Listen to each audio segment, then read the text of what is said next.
Oh, what's up guys? At andito naman tayo, hapon na. I-demo ko sa inyo kung paano magtanim ng strawberry ngayon. Kasi para nyo malaman, kasi dito sa amin sa gitna ng Marinduque sa Sibuya, medyo malamig ang klima. Angkop siya dito sa lupa namin. Sa panahon. Kaya i-demonstrate ko sa inyo kung paano magtanim ng strawberry. Simpleng pagtatanim ho ng strawberry.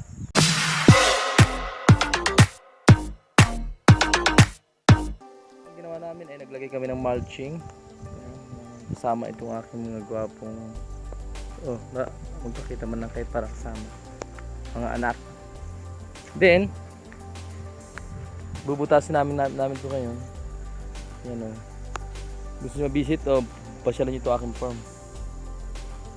Ayan. See ha.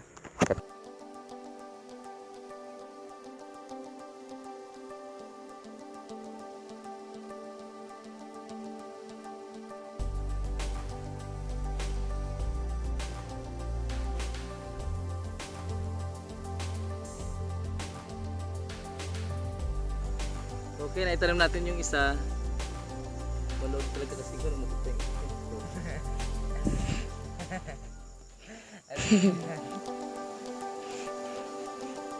Magkawal. Okay.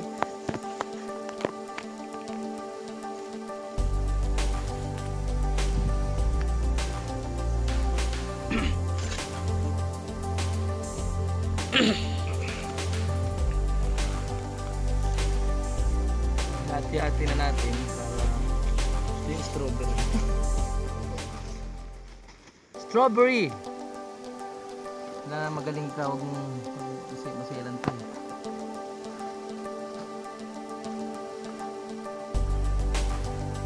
Yan, apat pala itong po natin. Nabili ko sa 100.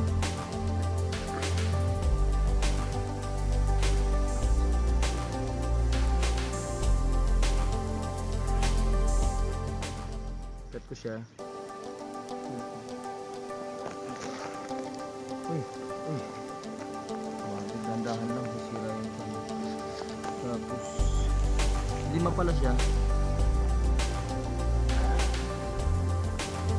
Stress to, stress. Tamang galingan para ito, 2 pala to. 2. Wala, tabunan natin pag mamatay. Na may organic na nga siya. October 2 ngayon mga ka-viewers. Ito na, abangan nyo ha. 45 days lang kayang-kaya ko itong babungahin. Wala kayo sa akin. Ako ay mabait na tao. Ngayon, lupa dyan para maging magsustansya. Palagay mo na pa para kasi mga natira ka dito mga uhud-uhud rin eh. Dapat na para pasok yung tubig to. Yung pakiligin na po Wak-wak. yun nga. Ang strawberry pala, pwede pala siyang tumubo ang bunga. Try nyo dyan kung makakabili kayo strawberry galing Baguio o ibang one. Kasi tinestin ng aming kasama isang farmer dito na mag-i-strawberry, si Grace. Talagang napatubo niya yung strawberry, napatubo niya yung bunga. Hindi ko pa natatry, talo pa nga yung mga nabilib nga yung mga farmers dito sa amin na tumutubo pala yung bunga ng strawberry. Try nyo dyan. Hindi na kayo bumili ng variety sa kung makabili kayo ng strawberry galing Baguio o saan man, patubuin yung bunga, ipunla nyo. Kumbaga gamitan nyo nung kulambo, alisin nyo yung kampi sa inyo yung nandun yung mga kasi mga buto ng strawberry nasa gilid, diba? Yun ang gawin nyo para kahit na hindi na kayo mabiling runner, hindi nyo lang maliit yung tubo nya. Tip yun, tip ha. Hindi ako maimot. Ano ba yung katurungan ng mulching pag may ganito? Siyempre mas hindi ka magagamas. Tsaka yung kontrolado mo yung hindi ka maglalagay sa palibot kung halimbawa naman bangka. Ito stress to, dapat may tabon to bukas kasi pag inabot ng ito kailangan ay pag may runner pwede mo siyang lagyan. Yung kung gusto mo magparami, huwag muna pabungahin, mag-produce ka muna ng maraming runner. Na marami na rin akong training sa strawberry pero hindi ko siya mapukusan kasi hindi naman siya, medyo ako nang kita, hindi kagaya ng mga pipino, lettuce na sigurado. Ito strawberry parang ito'y pang-attract mo lang sa mga customer. Ang haba ng katawan nito, dapat ito'y putulin. Paano? Hindi ko alam, bas bakit lang natin. Huwag kumuha ka ng tubig, didiligin natin ito para ito'y pang-attract lang sa mga customer dito na tayo strawberry is na naganda sa amin. Hindi ko siya habis na papupusa kasi masilan nga ito, masilan, hindi siya bastahin.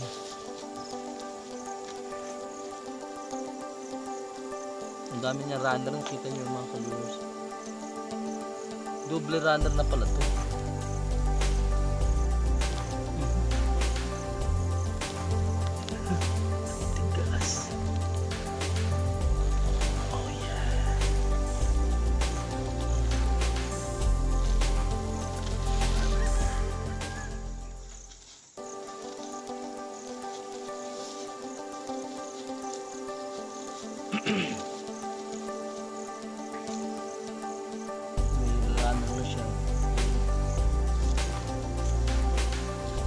Gusto niyo magpa-runner, pagpa-runner ka lang. Pero gusto niyo pabunga, damihan yung tanim. Saka na kapag marami na ka ng runner. Kaya focus din dapat kasi sa halaman, alagaan mo rin. Kaya natapos na. May tatlo pa tayo, pakay ko na ito. Publikat. Publikat mo.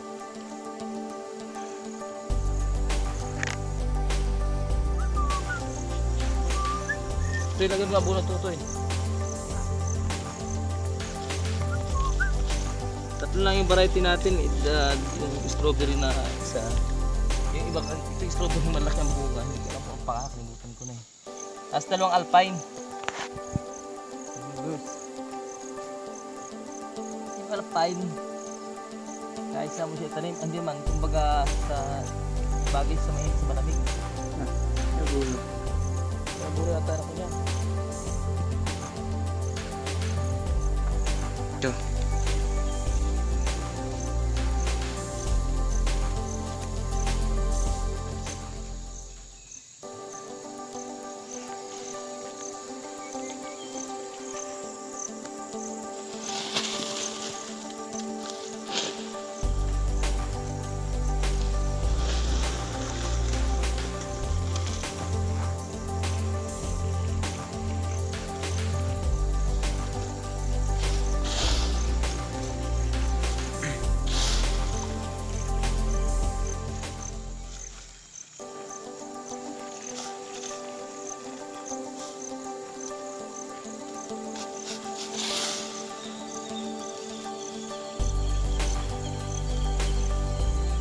Buto dito lang.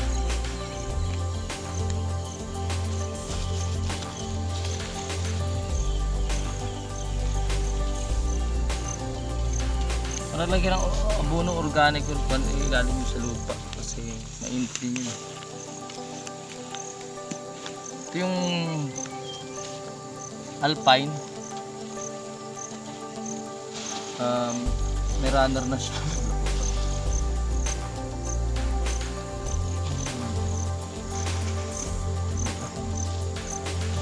Kasi sa amin ilalagala siya parang dekorasyon sa usapan sa palit sa bahay nila para puno. Siyempre mga strawberry kontua naman yung mga kasama ng mga bulaklak dito sa amin. Pupukusin ko siya ngayon para magpakita sa ipa-demo na marunong tayo magtanim ng strawberry. Charot! At tayo si Lloyd Cadena na maalam na ngayon ko lang na subscribe, patay na. Tama ba yun? Oy, hindi pala naman ay, ito naman pala ay hindi alpine. Ay, sorry. Hindi siya alpine. Isang variety rin siya ng strawberry. Ay, wow! Ayan, abangan nyo ito ha mga ka-viewers. So, done na yung pagtatanim natin. Kaya ito nga po ito. Kasi bulaklak ko. Nagawa natin yung pagtatanim. Ito yung alpine. Ito kamukha rin ng iba. Abangan nyo kung paano mumunga. After 45 days, promise. And alam ko bitin kayo na gano'n lang simpleng pagtatanim. Bumili nga ako nung kasi hindi ko ito napupusan. Bumili ako doon sa Ichamila.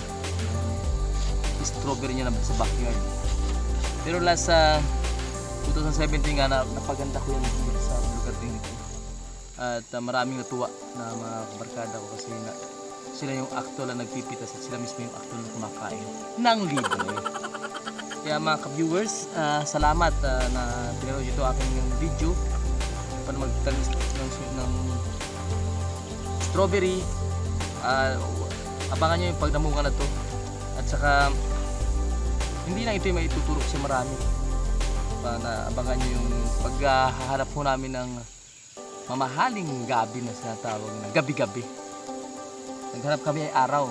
Inabot kami ng gabi. Kaya gabi-gabi ang hanapin natin na almost 25k daw ang isang punong gabi-gabi naman. I-demonstrate ko sa inyo. Yun lang, shoutout sa mga viewers natin dyan. Ingat tayo lagi at we love you all. Bye-bye!